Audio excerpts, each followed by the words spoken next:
महाराष्ट्रातील किंवा या देशातील सगळ्यात मोठा सण किंवा घरोघरी जो सण आपुलकीने मनवला जातो तो सण म्हणजे गणेशोत्सव। या गणेशोत्सवाची सुरुवात टिळकांनी केली होती। मित्रांनो, गणेशोत्सव हल्लीच पार पडला, पण या गणेशोत्सवात घरोघरी, गल्लोगल्ली किंवा गावागावात गणेश भक्तांनी एक गाणं वाजवलं होतं, ते म्हणजे बाप्पा मोरया रे। हे गाणं प्रल्हाद शिंदेंनी गायलं होतं। मित्रांनो, या गाण्यातील एक कडवा ऐका पहिला तुम्ही। नाव काढू नको तांदुळाचे, केले मोदक लाल गव्हाचे, हाल ओळख साऱ्या घराचे, दिन येतील कारे सुखाचे, सेवा जाणून गोड मानून द्यावा आशीर्वाद आता, बाप्पा मोरया रे, बाप्पा मोरया रे, चरणी ठेवी तो माथा।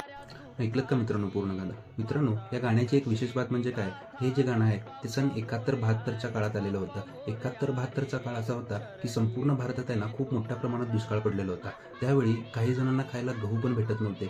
अशाच साऱ्या सिच्युएशनमधून बाहेर पडण्यासाठी भारताने ना अमेरिकेकडून लाल कलरचं गहू मागवलं होतं। ते लाल कलरचं गहू जे आहे ते तिथं गुरांना दिलं जात होतं। म्हणूनच हे गाणं ज्यांनी लिहिलं आहे ते या गाण्यातनं असं म्हणतात की नाव काढू नको तांदळाचे, केले मोदक लाल गव्हाचे। म्हणजे बाप्पाला ते विनंती करत आहात की यावर्षी दुष्काळामुळे आम्ही तुला तांदळाचे मोदक देऊ शकत नाही, तांदूळ पिकलेलं नाही, म्हणून आम्ही तुला लाल गव्हाचे मोदक देतोय, त्यामुळं तू हे घे आणि आमच्यावरचं जे संकट आहे ते दूर कर। मित्रांनो, खरंच त्या काळी जे गाणे वगैरे लिहिणारे होते त्यांना खरंच मानलं पाहिजे। ही माहिती कशी वाटली आम्हाला कमेंटमध्ये सांगा आणि अशाच साऱ्या माहितीसाठी आपल्या चॅनलला फॉलो करायला विसरू नका। धन्यवाद।